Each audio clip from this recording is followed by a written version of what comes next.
12 News is your local election headquarters with some new developments in the race to be Rhode Island's next treasurer. Rhode Island Commerce Secretary Stefan Pryor announcing today he will enter the Democratic primary for treasurer. We are joined live at 4 by 12 News politics editor Ted Nesi, who spoke with Pryor just a short time ago.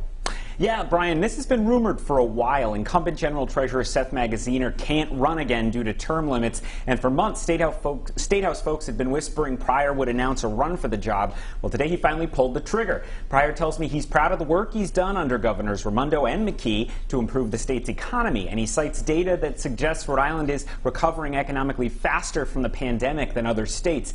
He says as treasurer, he'd continue to focus on keeping the pension fund healthy, but also wants to do more on economic development, affordable housing, and supporting survivors of domestic violence. Pryor says he plans to formally file with the Board of Elections later this week, and he'll step down as Commerce Secretary in 2 weeks. And Ted, Pryor is not the first candidate actually to enter this race. Another familiar face has already been in the running for a couple of months. That's now. right, Kim. Former Central Falls Mayor James Diossa announced a bid for treasurer late last year, and he's been campaigning ever since. A lot of other Democrats had also taken a look at a bid for treasurer, but until today, Diossa was the only one who had actually jumped into this race. His campaign has over $150,000 in the bank, and he's secured a long list of endorsements, including from Governor McKee, who of course is Stefan Pryor's current boss as Commerce Secretary.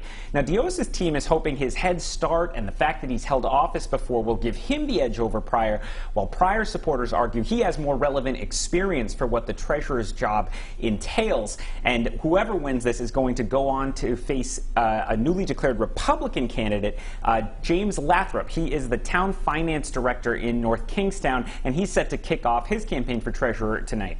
And while you are here with us at 4, I want to touch base on another big story happening at the State House right now. That vote that it's expected on legalizing recreational cannabis. We have 2 crews at the State House. What do we know is unfolding right now? Well, I was just checking in on it right as we came on the air here at 4:30, Brian, and right now the House has just kicked off his debate. Rep. Slater starting that off. The Senate was just gaveling and going in. So one interesting thing to watch is just, will this be a multi-hour debate? Will a lot of people speak up, or is it sort of a done deal and it's going to go quickly? So our crews at the State House will be tracking that and bring it to us as it goes on tonight. We'll be keeping a close eye on that. Our Steph Machado is at the State House tracking that vote as it happens. 12 News politics editor Ted Nesi, thanks so much for being here. Good to be here.